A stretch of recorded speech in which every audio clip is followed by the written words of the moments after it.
Hi friends! Welcome back to మీ గోదావరి పాపలు. ఈరోజు వీడియో ఏంటనే థంబ్‌నెయిల్ చూసి మీకు అర్థమైపోయే ఉంటది. నేను ఈరోజు మా వినాయకుడు పూజ మా ఇంట్లో ఎలా చేసుకున్నాను, ఏంటి అన్నదైతే వీడియో స్కిప్ చేయకుండా చూసేయండి. ఫస్ట్ అయితే పాలవెల్లి ప్రిపేర్ చేసుకుంటున్నా. ఎందుకంటే నైట్ ప్రిపేర్ చేసుకోవాల్సింది. అసలని నాకు ఇంట్రెస్ట్ లేకైతే నేను ప్రిపేర్ చేయలేదు. అంటే కొన్ని సిట్యుయేషన్ వల్ల చేయబుద్ధేయలేదు. కాకపోతే మా పిల్లలు అడిగినందుకు నేను అప్పటికప్పుడైతే పాలవెల్లి రెడీ చేసుకున్నాననమాట. ఫ్రూట్స్ ఉన్నాయి కదమ్మా! ఇచ్చుకున్నావు కదమ్మా! అంటే ఇచ్చుకున్నాను కరెక్టే. కాకపోతే ఇక్కడ సిట్యుయేషన్ బాలేదు కదా! వద్దంటే అప్పుడు మా పిల్లలు పాలవెల్లి మేము కట్టుకుంటామని యాక్ట్ చేసేసారు. పోన్లే ఎందుకులే వాళ్ళని ఏడిపించడం అని చెప్పి నేను అప్పటికప్పుడైతే ప్రిపేర్ చేయించి, కట్టించి నేనైతే అలంకరించుకుంటున్నాననమాట అవి. ఇక్కడ చూడండి నేనేమో పూజకి రెడీ చేసేసుకుంటుంటే, ఇక్కడ మా సాయి, వల్లి బుక్స్‌కైతే పసుపు బొట్లు పెట్టుకుంటున్నారు. కాకపోతే ఈ బొట్లు మా చిన్నప్పుడైతే ఓంకారం రాసుకునేవాళ్ళం బుక్స్‌లో. ఈళ్ళ మిస్సులు ముందే చెప్పేసారంట. చిన్ని చిన్ని బొట్లు పెట్టుకోండమ్మా బుక్స్ అన్నిట్లికిని. పెద్ద పెద్దగా పెట్టుకోవద్దు. ఓంకారాలు గట్టా రాయించుకోవద్దు అని చెప్పారంట. అందుకే సాయి అసలు ఆళ్ళ డ్యాడీ ఒక్క బుక్‌కి రాస్తానని బతిమాలినా సరే, వద్దు డ్యాడీ మా ఫ్రెండ్స్ గట్టా రాసుకోరంట. మాకొద్దు డ్యాడీ మేము రాసుకోము. మా మిస్సులు రాయొద్దన్నారు అని చెప్పింది.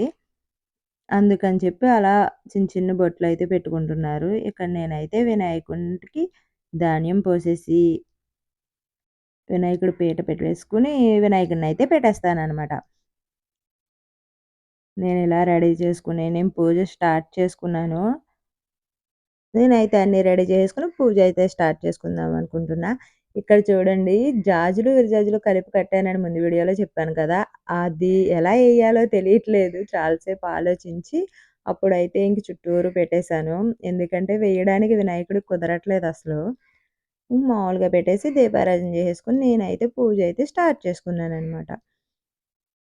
ఇక్కడ పూజ అవ్వగానే మళ్ళీ అమ్మ వాళ్ళ ఇంటికైతే వెళ్ళిపోయాం. ఎందుకంటే ప్రతి ఇయరు వినాయక చవితికి అమ్మ వాళ్ళ ఇంటి దగ్గర అమ్మ వాళ్ళ ఇంటికైతే వెళ్తాము. నాన్నయితే ముందు రోజే ఫోను చేసేస్తారు. ఏ పండుగకి మా అన్నయ్యోళ్ళు వచ్చి చెప్పడం, తీసుకెళ్ళడం జరిగిద్ది గానీ, వినాయకుడి చవితికి మాత్రం మా నాన్న పక్కాగా ఫోను చేత్తారు. చేసి వచ్చేయండమ్మా రేపు పొద్దున్నే, లేపోతే సాయంత్రానికి వచ్చేయండమ్మా అంటారు. కానీ 3 ఇయర్స్ నుంచి ఎందుకంటే ప్రతి ఇయర్ అక్కడే చేసుకునేదాన్ని. 3 ఇయర్స్ నుంచి అయితే అత్తగారింటి దగ్గర అయితే చేసుకుంటున్నాననమాట. అందుకు ఇక్కడ చేసుకొనొస్తాం నాన్న అని చెప్తే, ఇక్కడ చేసుకుంటాను నాన్న అని చెప్తాను. కానీ పూజ అవ్వగానే "అయిపోయింది కదా బావ మా ఇంటికి తీసుకెళ్ళిపోతావా?" అని అడిగి ఎళ్ళిపోతాననమాట. ఎళ్లి ఈవినింగ్ వరకు అక్కడ ఉండి వస్తాననమాట. ఈ ఇయర్ కూడా అలాగే అక్కడే చేసుకుందాం. ఇంకిక్కడ మానేద్దామనయితే ఫిక్స్ అయ్యాను. అందుకని చెప్పి ఇంక నైట్ ఏమీ ప్రిపేర్ చేసుకోలేదు. ఓన్లీ మామిడి తోరణాలు కట్టుకొని వదిలేసానంతే. ఇంకే పనులు చూసుకోలేదు నేను. అంతే మార్నింగ్ అప్పటికప్పుడు అన్నీ ప్రిపేర్ చేసుకున్నాననమాట. చేసేసుకొని 6 అయింది. అప్పుడైతే ఇంకా అక్కడికి వెళ్ళిపోయా అమ్మ వాళ్ళ ఇంటికి. నేనెళ్ళే వరకు కూడా ఆళ్ళకేమి పనులు అవ్వలేదండి. నేను వెళ్ళినప్పటికి పిండి వంటలు వండుకుంటున్నారు. దేవుడిదేమీ రెడీ చేసుకోలేదు. పాలవెల్లి కూడా రెడీ చేసుకోలేదు. ఆ వీడియో అయితే నేను పెడతాను. నెక్స్ట్ వీడియో అయితే వస్తది. నేను మా అమ్మ వాళ్ళ డాడీ బుక్స్ ఇంటికెళ్ళింది కూడా కూడా. పెట్టారు. నా పూజ అయితే కంప్లీట్ చేసేసుకొని నేను నైవేద్యాలయితే చెల్లించేసుకున్నా. మా పిల్లలు కూడా కొబ్బరికాయ కొట్టేసుకున్నారు. అలాగే హారతి కూడా తీసేసుకుంటున్నారు. హారతి ఇచ్చేసాను కాబట్టి. ఇప్పుడైతే అందరం దండం బెడేసుకున్నాక మా మావయ్య అయితే వచ్చారనమాట. మా మావయ్య కూడా దండం బెడేసుకొని, మేమైతే బండి పూజ అయితే సాయి వాళ్ళ డాడీ అంటున్నారు, "బండికి కూడా పూజ చేయండి. రేపు పెదనాన్న బండి, నా బండి రెండే ఉన్నాయి కదా ఇక్కడ" అంటే, "మరి మాకు సైకిల్ లేవేంటి?" అని ఆళ్ళ డాడీతో అయితే అది అంటుంది. కాకపోతే దాని సైకిల్‌కి గాని, వల్లి సైకిల్ గాని కిందకి దింపలేదనమాట. ఇక్కడ కొబ్బరికాయ నీళ్ళు ఎప్పుడిత్తారా తాగుదామా అని ఎదురు చూత్తదనమాట మా సాయి. వాళ్ళ తాతయ్య కొట్టిన కొబ్బరికాయ అయితే చాలా పెద్దది.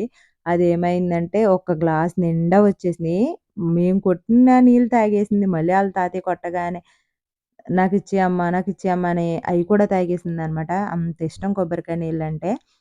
ఇక్కడ ఇలా అయితే ఆళ్ళ తాతయ్యతో పిక్కులు తీసేసి మేమైతే బండి పూజకి బయటకైతే వచ్చేసాం. ఇక్కడ చూడండి సాయి ఇలా పెట్టమ్మా, అలా పెట్టాను. బండ్లకి పెట్టవంటే నేను పెట్టనమ్మా నువ్వే పెట్టుకో అన్నది. సర్లే అయితే నేనే పెడతానులే అని చెప్పి బండ్లకి నేను పెడితే, ఆళ్ళొక్క సైకిల్‌కి మాత్రం అస్సలు ఇంక నేను వాళ్ళ పెదనాన్న బండికి ఇలా పెట్టవే, అలా పెట్టవే, మా పెదనాన్నదిది అని నన్నసల టార్చర్ ఓ మాదిరిగా చేయలేదనమాట అది.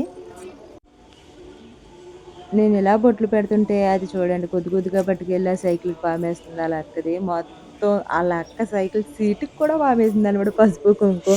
నేను అమ్మమ్మ ఇంటికి ఏసుకురావాలి కదే ప్లీజే సాయి చిరాకు చేయకే అంది. అయినా సరే దానికి నచ్చినట్టు పూజలు చేసేసింది. చూసేయండి.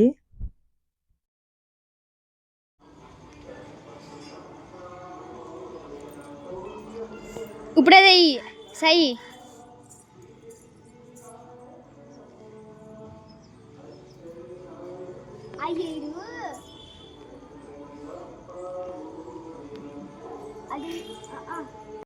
సాయి గడు నా సైకిల్కి పూజ చేస్తున్నాడు.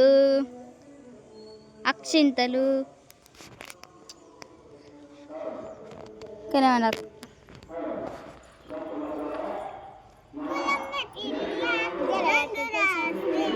ఇలా మేము పూజలు చేసేసి పైకెళ్తే వాళ్ళ డాడీ ఫ్రూట్స్ ఏయోటున్నాయి కదా! అయి కట్టండి బండికన్నారు. అప్పుడు సాయి అయితే సెలెక్ట్ చేసేసింది. వాళ్ళ డాడీ బండికేమో బత్తాకాయ, వాళ్ళ పెదనాన్న బండికేమో జామకాయ.